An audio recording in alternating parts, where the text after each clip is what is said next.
Ce projet de documentaire en Éthiopie est venu d'un jeune producteur dynamique et enthousiaste de Bonne Pioche Productions. J'avais déjà filmé Vincent sur le terrain. Il se trouve que l'un de ses projets est tombé dans les mains ou sous les yeux d'Alexandre Soulier. Qui avait vu le film qu'on avait fait avec Laurent et moi en Scandinavie sur les bœufs musqués, un petit film de 26 minutes. Ce producteur nous a vraiment sollicités pour faire quelque chose d'un peu plus sérieux pour un format télé, donc un 52 minutes. Donc voilà, on a extrapolé le concept pour France 2.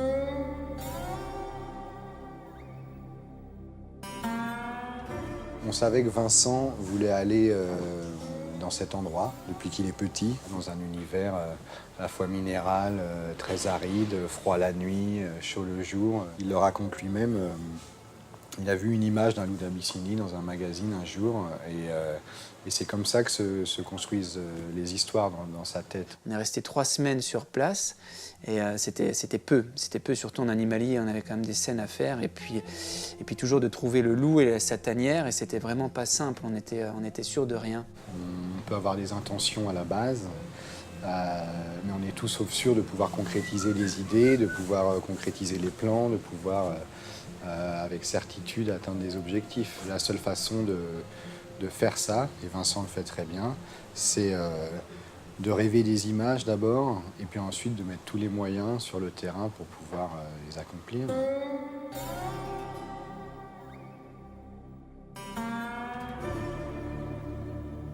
Là, l'originalité, en termes de moyens techniques sur ce film-là, c'est qu'on avait décidé de jouer la carte photographique au maximum.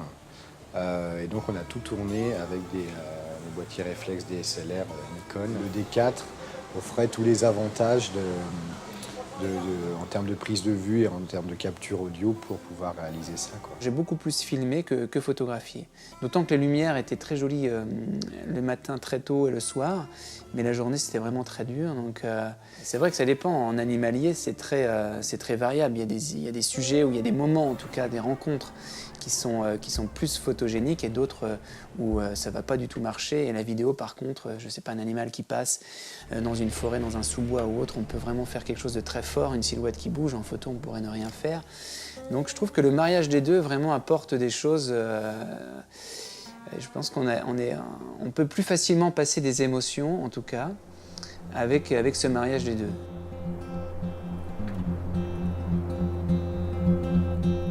Boîtier photo, c'est léger et même comparé avec des caméras que j'ai pu utiliser dans les projets antérieurs, là on peut avoir un rendu très cinématographique, quoi. C'est l'effet des objectifs photo. Les vidéos, le gros avantage qu'on a, c'est qu'on peut rester relativement loin, surtout en utilisant un 500 ou un 600 mm.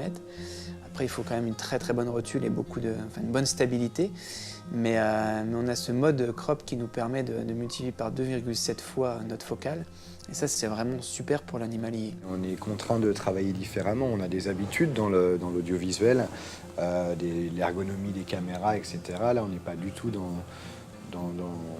cette ergonomie-là, justement. On était vraiment sur une formule très légère où on l'avait imposée. Il fallait qu'on soit que tous les deux sur le terrain. Ça allait de soi, on voulait être au plus près des animaux, on voulait être très sincère, de ne pas faire de montage ou de simulation. Donc on est obligé de certaines fois plus travailler, de moins faire de répétitions, de moins surjouer les scènes. On est obligé d'être plus instinctif en fait avec ces boîtiers-là.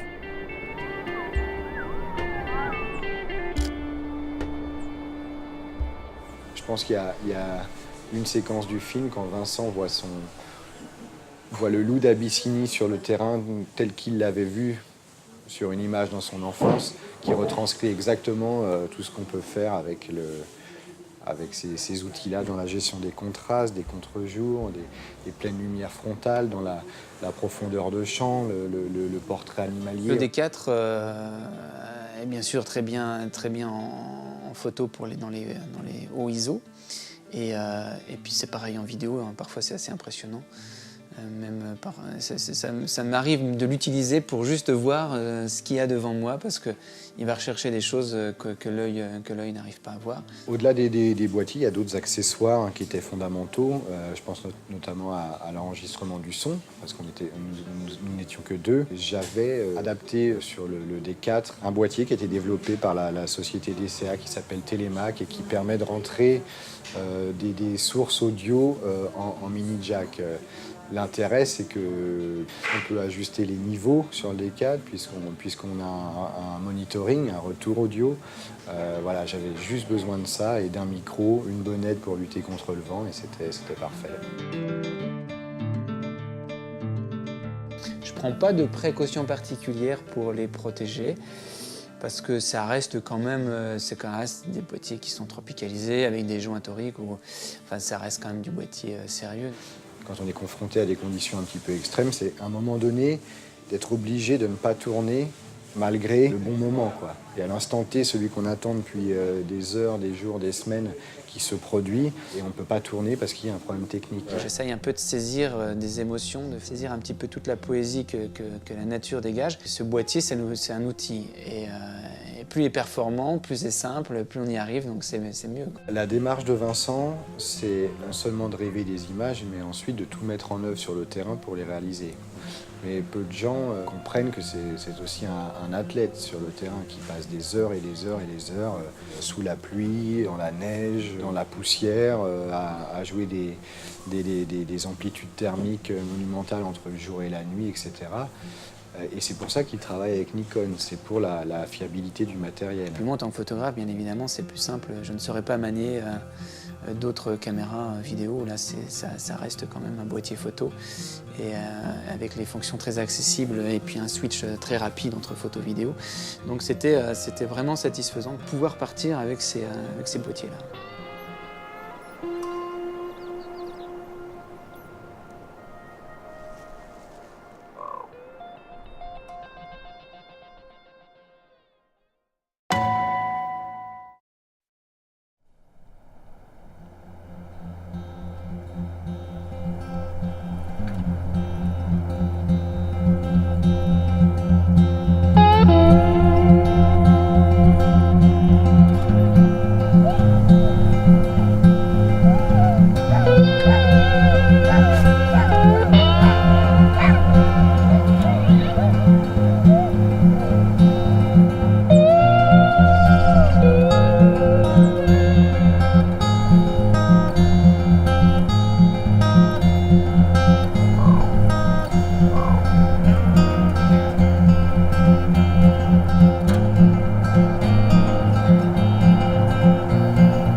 En tout cas, avec ce mariage des deux.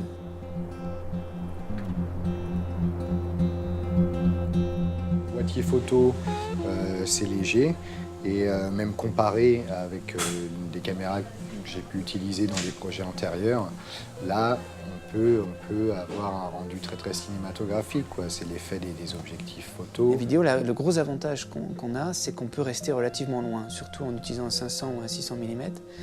Après, il faut quand même une très très bonne rotule et une bonne stabilité. Mais on a ce mode crop qui nous permet de multiplier par 2,7 fois notre focale. Et ça, c'est vraiment super pour l'animalier. On est contraint de travailler différemment. On a des habitudes dans l'audiovisuel, l'ergonomie des caméras, etc. Là, on n'est pas du tout dans cette ergonomie-là, justement. On était vraiment sur une formule très légère où on l'avait imposée. Il fallait qu'on soit que tous les deux sur le terrain. Ça allait de soi, on voulait être au plus près des animaux, on voulait être très sincère, de ne pas faire de montage ou de simulation. Donc on est obligé certaines fois, plus travailler, de moins faire de répétitions, de moins surjouer les scènes. On est obligé d'être plus instinctif en fait avec ces boîtiers-là. De pouvoir concrétiser les plans, de pouvoir avec certitude atteindre des objectifs. La seule façon de faire ça, et Vincent le fait très bien, c'est de rêver des images d'abord, et puis ensuite de mettre tous les moyens sur le terrain pour pouvoir les accomplir.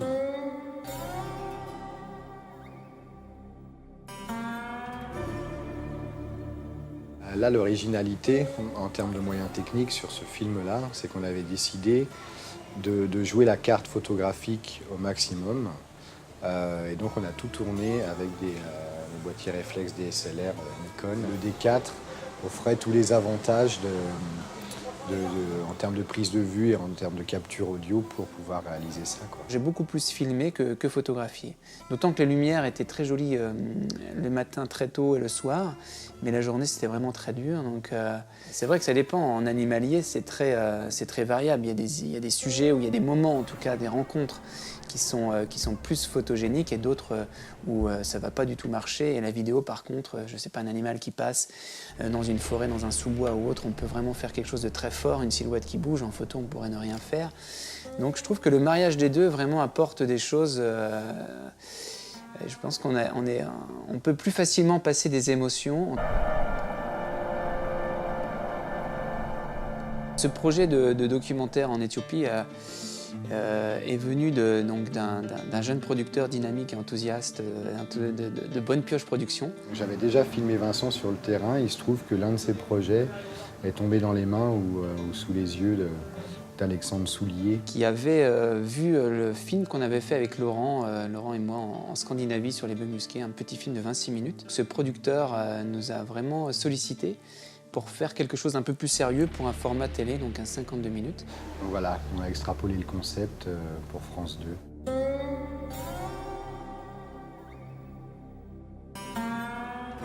On savait que Vincent voulait aller dans cet endroit depuis qu'il est petit, dans un univers à la fois minéral, très aride, froid la nuit, chaud le jour. Il le raconte lui-même.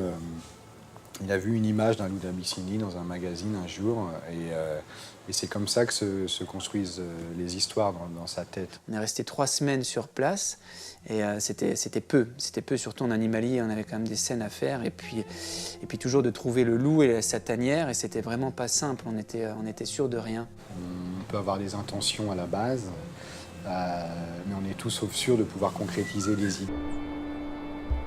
Je pense qu'il y a une séquence du film quand Vincent voit le loup d'Abyssinie sur le terrain tel qu'il l'avait vu sur une image dans son enfance, qui retranscrit exactement tout ce qu'on peut faire avec ces outils-là dans la gestion des contrastes, des contre-jours, des pleines lumières frontales, dans la profondeur de champ, le portrait animalier. Le D4 est bien sûr très bien en photo dans les hauts ISO.